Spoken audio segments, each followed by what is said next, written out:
Hello, everyone, and welcome to Seniors at Play. I am your host, Zoe, and today joining us we have Steve.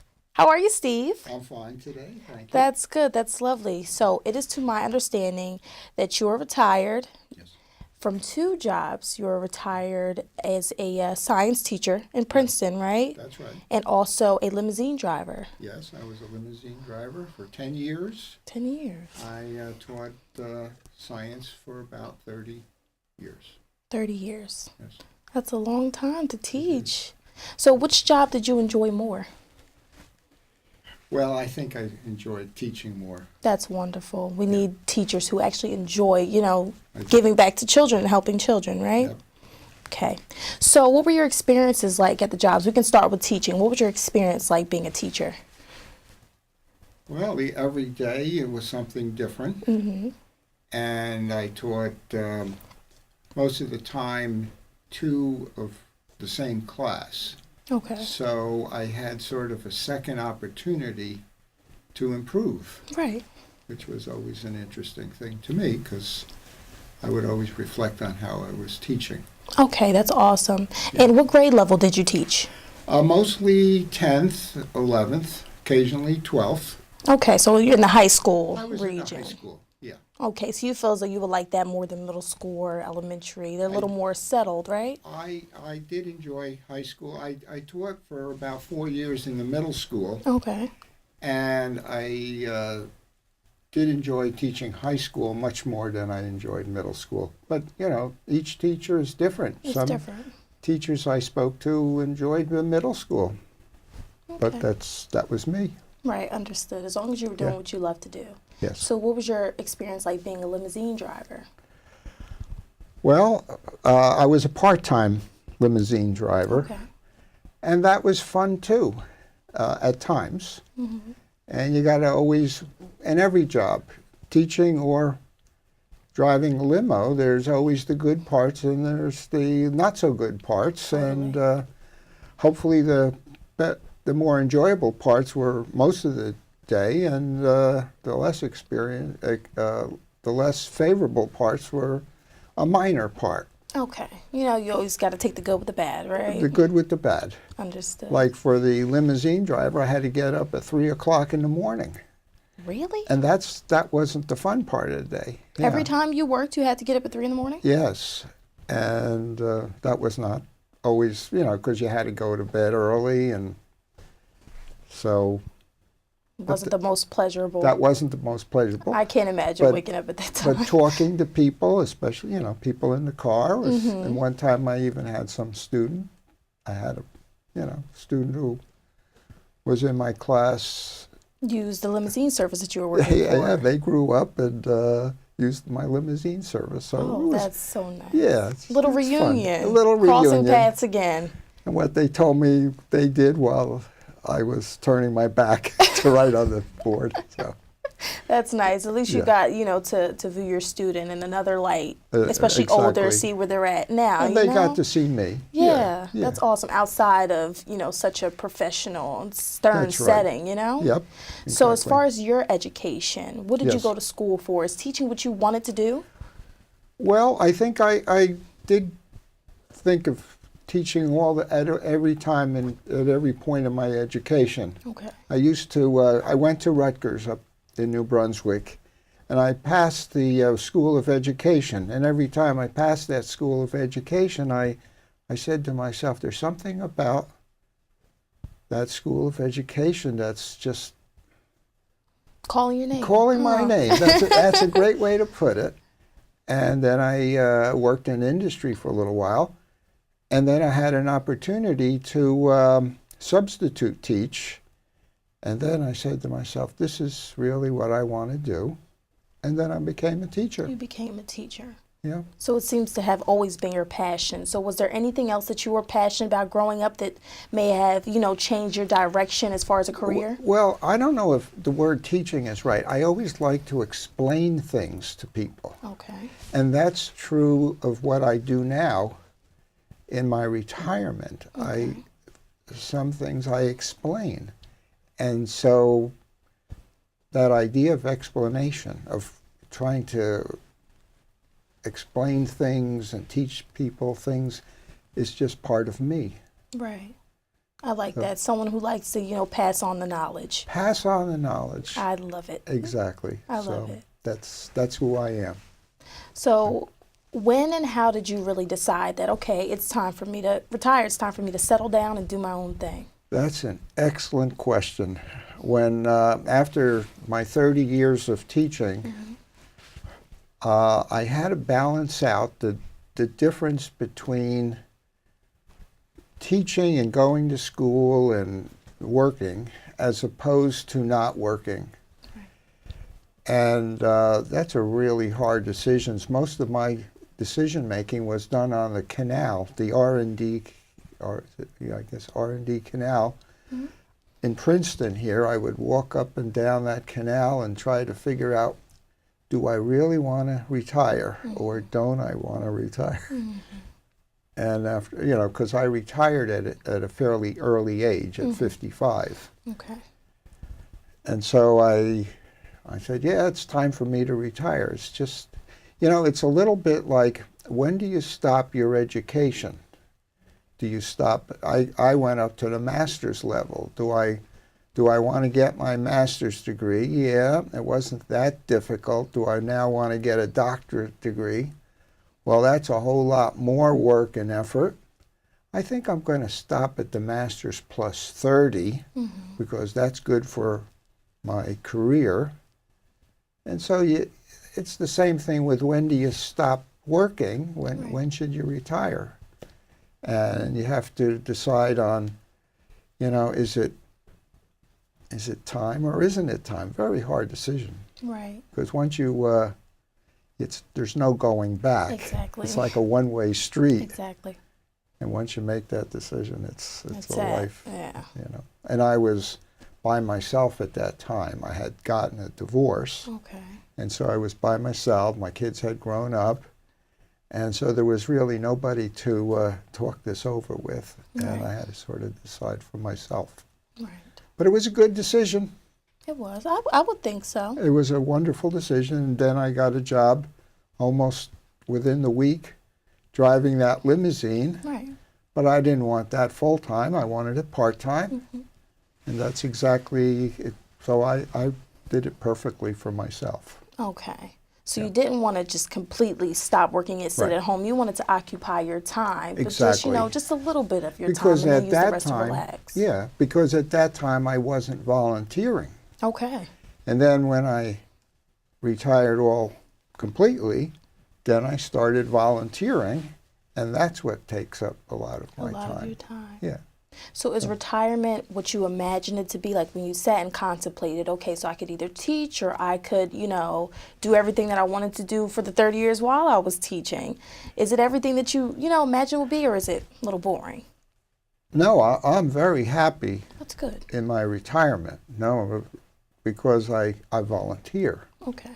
If I didn't volunteer, I wouldn't be as happy as I am. Okay. So, no, and I always look for new places to volunteer.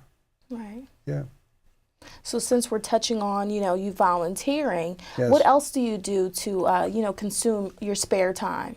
You mean like hobbies? Yes. Yeah. Well, I garden. Right now I think a very important part of everybody's life is one's relationships. So I have a partner. Okay. And we garden together. She is actually the master gardener, and I'm the brawn. She's the brains, and I'm the brawn. Okay. But we both really enjoy the gardening. Okay. And it's very beneficial, satisfying to one, and so we enjoy that. That's good. And then I dance as a hobby. What kind of dances do you like to do? I do something called contra dancing. Explain that a little bit for me. I never heard of it. Okay, well, you could find it. May I mention the name of the group that people could look up and see it for themselves? Sure, most definitely. Everyone likes to look at YouTube videos. Okay, yes, they have YouTubes. It's called Princeton Country Dancing. Princeton Country Dancing. Right. Okay. And what they do is something called contra dancing. And contra dancing looks like people it's done in lines. Okay. And usually it's an alternating men and women, but you don't come there with a partner. And there's a caller who tells you what the moves are. And there's a live band, and they're usually terrific. Here in Princeton, we have wonderful musicians, and but they come in from all over the country, and we do it every Wednesday. And it's just a whole lot of fun. It's like we're at a party every Wednesday night. Really? Every Wednesday night. And the moves are similar to square dancing. Okay. Probably a lot of people know what square dancing is Definitely, like. I know what that. I can relate to square dancing. Okay. But it's done in lines rather than in squares. Okay. And it's just all full of movement, music, lots of smiles and laughter. And when you develop your own personality, you do it through dancing. Because I know for myself, I can't sing. I have a hard time humming. Right. And I'm not good with writing or drawing, the other form of arts. I Right. appreciate them, but I'm just not good at it. And I'm not really good at dancing, but contra dancing allows you to express yourself without being really good at it. Right. And that's why I like it so much. That's good. Self-expression is a beautiful thing. Self-expression, exactly. Okay. Now to jump back onto the gardening thing, because I'm Okay. interested. Okay. What sort of things do you garden? Is it, just pretty flowers, or do you guys garden fruits and vegetables to be able to eat? I'm more into the fruits and vegetables. Okay. Actually, it's more the vegetables. Okay. So my specialty is the tomatoes, Okay. eggplants, peppers. We also do potatoes. Okay. Very much fun. It's digging up those potatoes is like digging up a treasure chest. Really? Oh yeah, it's so much fun. And onions, And my partner does most of the other Pretty flowers. pretty and flowers. display. But in some situations, the flowers play a role with the vegetables. Mm-hmm. They're not independent. Okay. And on the other hand, other places, the flowers are just for looks, like the foxglove, one of my favorites. Really?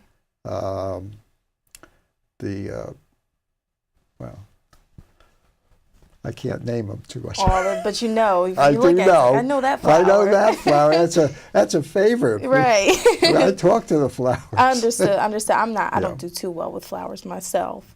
So what other hobbies are you, into? What else do you like to do?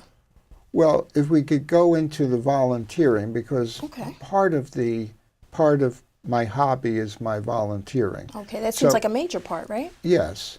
So I enjoy building things. Really? And right now I'm volunteering over at Morven, which is the historical site of the governors Okay. for a while. And then when New Jersey became a state, it's where one of the oldest families in New Jersey lived, the Stocktons. Okay. And one of them was actually a signer of the Declaration of Independence. I think that's the right one. Probably. Is that the one where they I signed? guess so. I hope so. I hope know so. that, the Declaration of Independence was signed. Hopefully that's the one that he signed. Yeah. So anyhow, but we build things there, and we take care of the gardens there. Okay. So I enjoy volunteering there to build and to help with the plants and the gardens. Okay. So is this, original building, or is this more of refurbishing?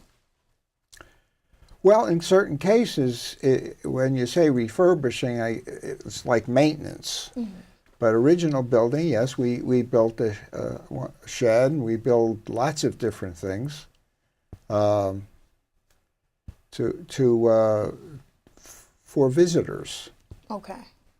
So, but sometimes, like for example, the main house needed shelves for storage, so we installed shelves.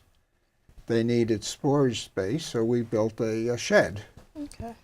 But they also have once a year a garden sale for plants, and I'm always involved with that. That's good. And that's fun. You meet the people, Right.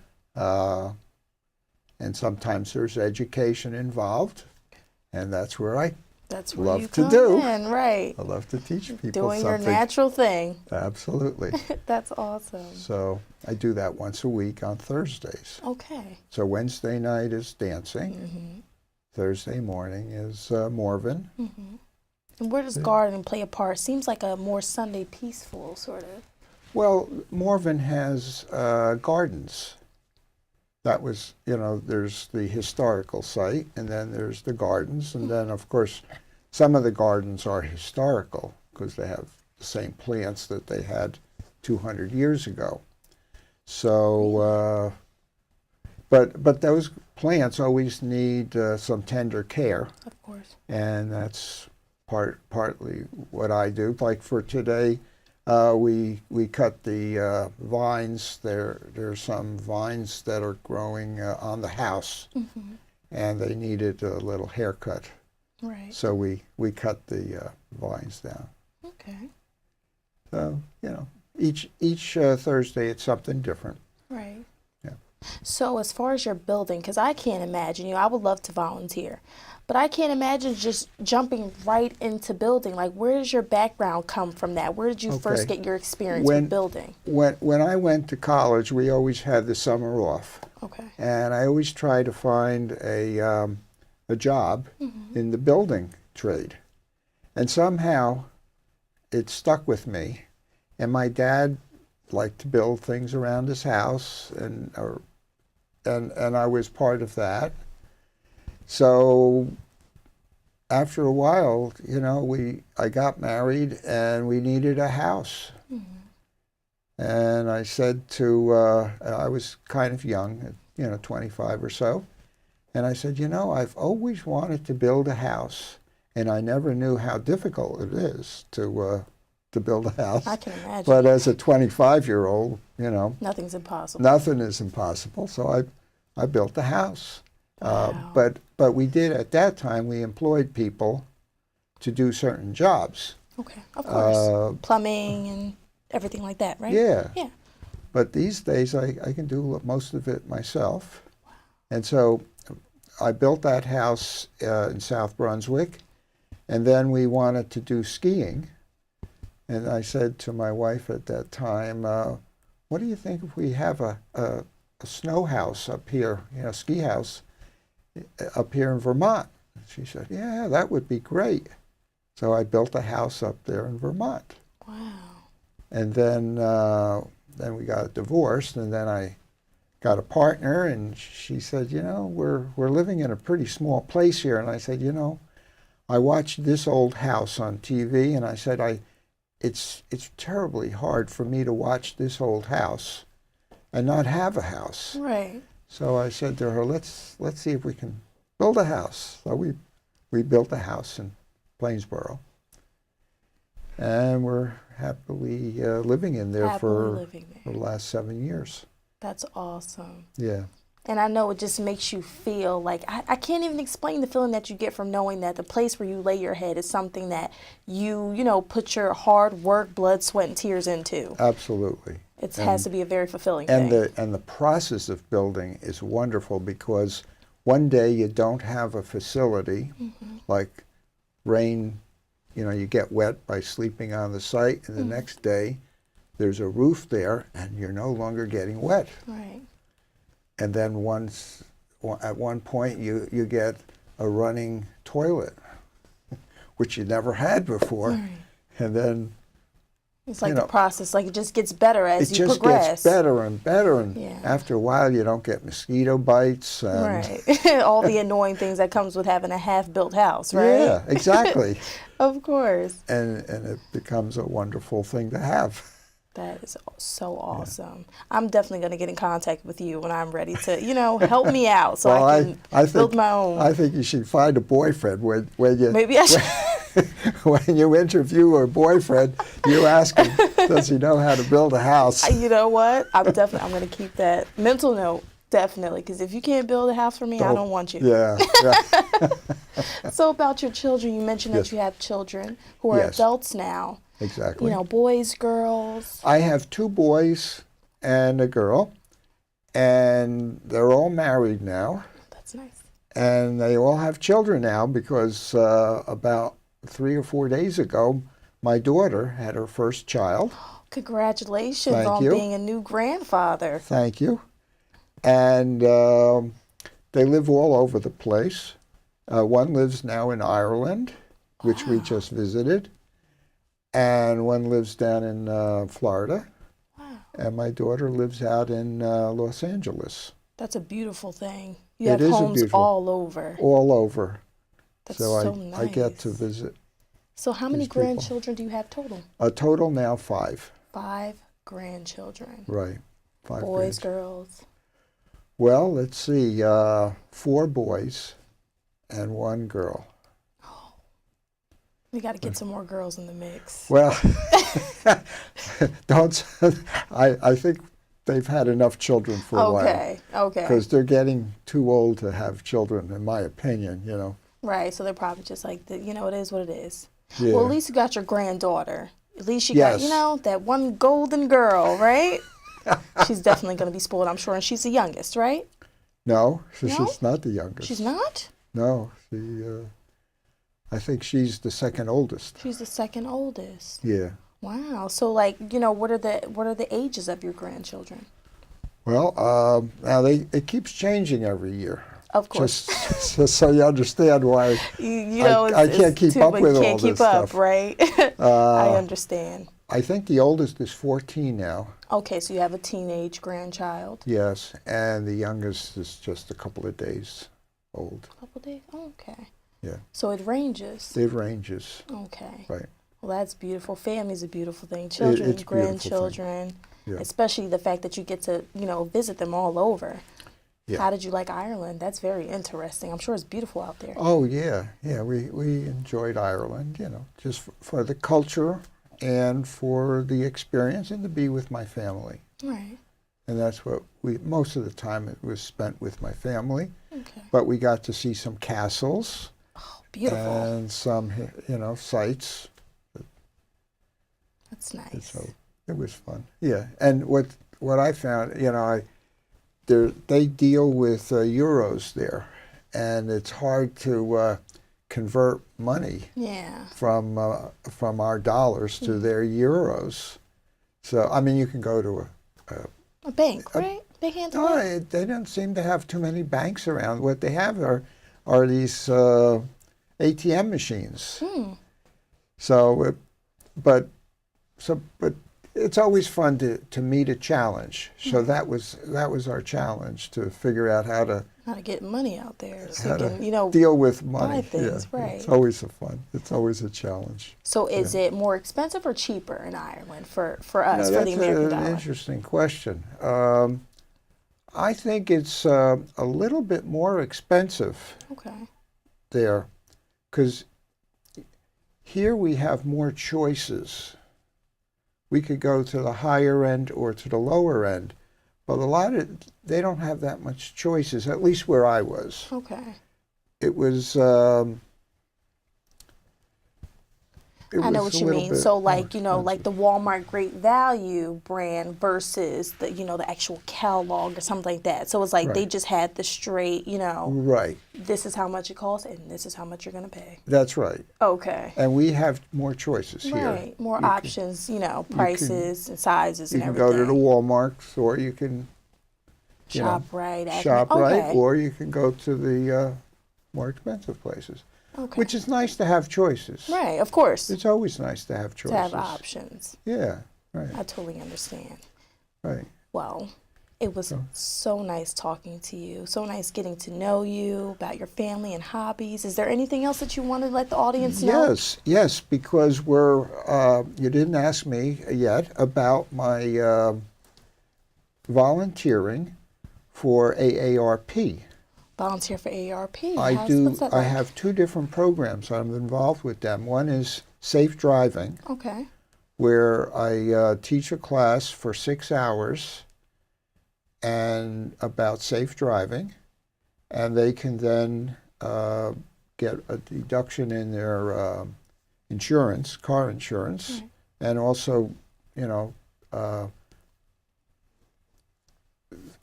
bone up on their driving skills, Right. and I can tell them about the latest laws, and we all have fun for 6 hours. And that seems like a long time, but it goes kind of quickly, at least for me. Right. And then the other thing I'm involved in is tax aid, which is where we prepare people's taxes. And it's also a lot of fun because, again, I'm teaching them about the taxes. And some of my people have been coming back to me for 10 years. That's awesome. Because I've been doing this for 10 years. That's great. And it's always fun to look at the new tax laws. It's always fun to tell them where they can save, and I try to give them the best structure to their taxes and what to look out for in the following year. So both of those are just up my alley in terms of trying to teach something to somebody. Yes. And they always have wonderful questions. We always have lots of laughs, and especially like in the driving classes that I teach. They tell me about their experiences. They tell me about what other drivers do and what they don't do, and Right. so we have a great time in both of those. That's awesome.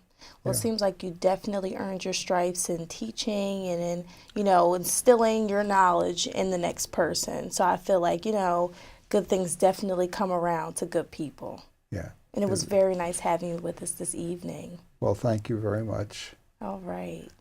So that is our show for tonight.